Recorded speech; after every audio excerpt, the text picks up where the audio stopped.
So you found this video, and it's probably because you're trying to change the boots or your CV axle, trans axle, whatever in the rear.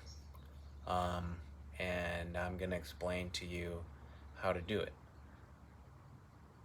There's not a whole lot of information out there. I guess there's a little, Facebook groups and stuff like that, and other horror stories of people ripping their CV axles out of the transmission using other means than a slide hammer or some kind of fork to pull it out.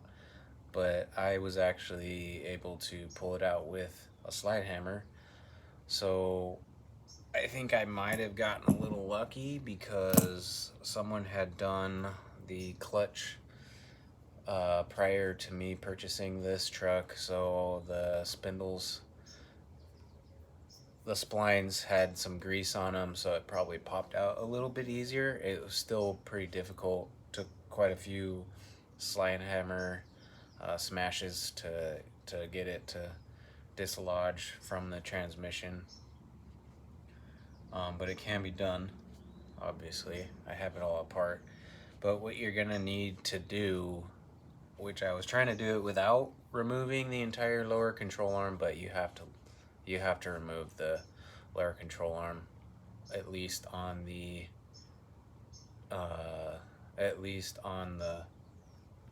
passenger side, the left hand side. It's the smaller drive shaft.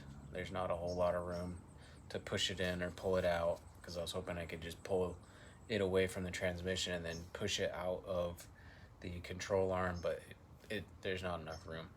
So took the lower control arm completely off, which is the two bolts on the connecting it to the frame, and then obviously unbolting the brake cable. I unbolted the clutch cable just to give me a little more room down there.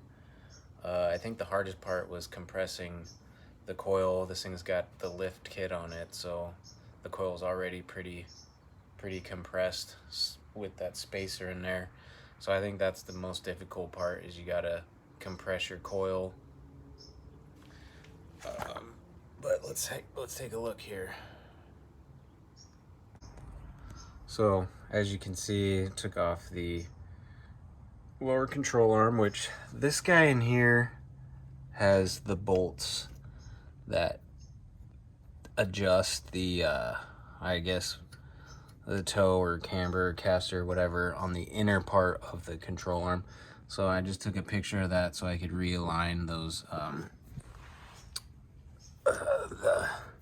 the kind of the bolt that's got the little notches on it and stuff, so that's gonna be fun to put back on there. But yeah, so took off the control arm, undid the clutch cable, and then obviously took the rear brake drum assembly off. I just have that sitting off the side. But here's what we're looking at here. So I'm not familiar with this style where the splines come out of the transmission, I guess. I don't know, I've always dealt with front wheel drive cars where the splines go into the transmission. So as soon as you pull it out, oil comes out, blah, blah, blah. But this is actually got the splines coming out of the transmission, so the CV axle pops onto that. So there's the ring. Chicken. So I guess this is a 92, but from what I've found online, 90 to 92 have some kind of roll pin or some kind of pin that you have to pop out. I'm guessing out of this shaft and the CV axle for it to come off. But this is a later generation where it just has the C-clip inside, so there is no pin. So if you go down and look, if you're a 92 and under Sambar, you'll see, I'm guessing, a roll pin in the CV axle, which needs to be removed before you try to pull it out of the transmission, which I can't imagine is too hard to see. So you just probably have to clean it up a little bit. But slide hammer popped that off. Nothing fancy, just your typical slide hammer with, you know, the little end on it, and that was able to knock it off. And another tricky part was getting the end of the axle out of the control arm, where it comes out, where it goes through and comes out to the brake spindle, whatever. This, I took a where the castle nut goes. This is on the side that I haven't taken off, but as you can see, there's a little hole on the inside of the axle there. I just put a punch in there and smacked it out through here with a sledgehammer. It took quite a bit of force to get that out, because it on this side, because it was pretty good inside those wheel bearings there. So yeah, just use a punch when you pop that out, because you don't want to smash on those threads. I kind of smashed them a little bit, kind of messed them up, but I got the castle nut back on there, so we're okay. But yeah, you put it right there in that hole and pop it through. So now I have the axle out, and these wheel ramps have these little slots, so it fits perfect right in there to hold it up.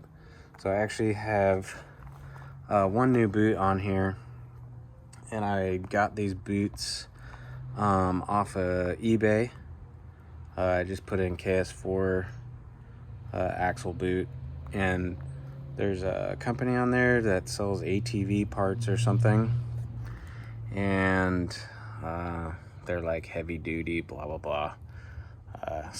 And they fit perfect. And since I have the inner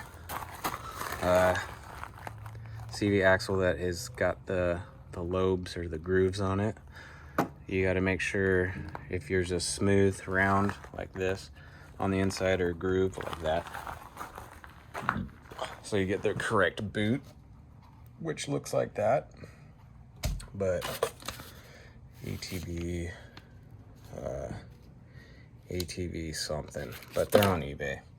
So I actually just went and picked up the pliers that clamp the CV axle boot clamps down, and all that is held, and so that right there is the outer, and this was from the inner, and the inner CV axle is just held on, that bearing part is just held on by a little snap ring.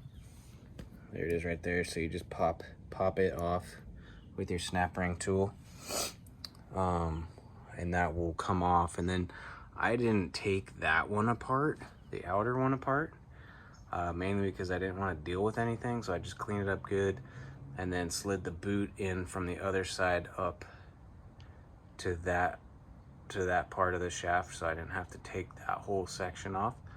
So I just filled that boot up with the grease that they supplied.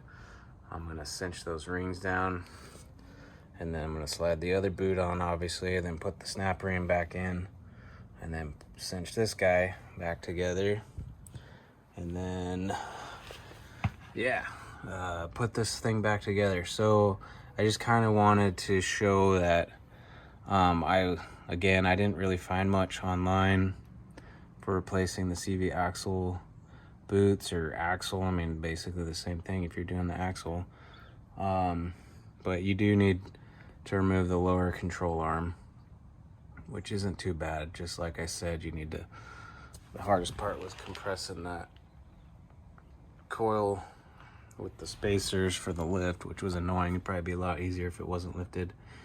And then just kind of disconnect everything, and then it should just go right back together like it came apart. And it's nice that the shaft actually comes out, no oil, no trans fluid comes out of there, so less messy. But yeah, hopefully that helps. I think I kind of explained everything There was 4 bolts that came off of here that bolted this to the control arm, and then that thing I took a rubber mallet and just kind of popped that thing off the control arm, and then that thing will bolt back together, obviously. But yeah, hopefully that helps. I know I'm not really showing how to, but you know, it's pretty self-explanatory. Once you remove all the parts, that guy in there, like I said, it just takes patience and just, you know, work at it. It's those C-clips, so you know, you just got to give it a good tug and a good knock to compress it on the inside to let it release. And I mean, I've seen some guys where they took a vice grip with a chain attached to the vice grip, and then the chain was attached to a sledgehammer, and he was swinging a sledgehammer to get that thing disconnected. But I mean, if it's that tight, you know, make sure you don't have that roll pin in there holding it to the transmission. But yeah, hopefully that helps. If you got any questions, just leave something in the comments and I'll see if I can help you out. But this was a 92 Sambar KS4, later generation transmission, so it didn't have the roll pin, just pops off. So yeah, we'll put it back together and maybe I'll do a time lapse of that. Okay, so before I'm gonna put it back together, I'm gonna load this thing up with some high temp Mobil 1 synthetic grease, just in case we have to pull it off again. There's some form of lubrication in there. There was some grease in there prior, so I'm just gonna put some grease on the outside of this thing, and especially on the seal in there, so we don't, you know, rip up the seal. Give it some good lubrication on the outside, and we're gonna pop it back in. I got my boots on, filled up with grease. I got the CV axle boot clamp tool, so got those on there nice and tight. Should not be going anywhere. Kind of worked them around, got the grease in there pretty good inside the boot. So let's start putting her back together.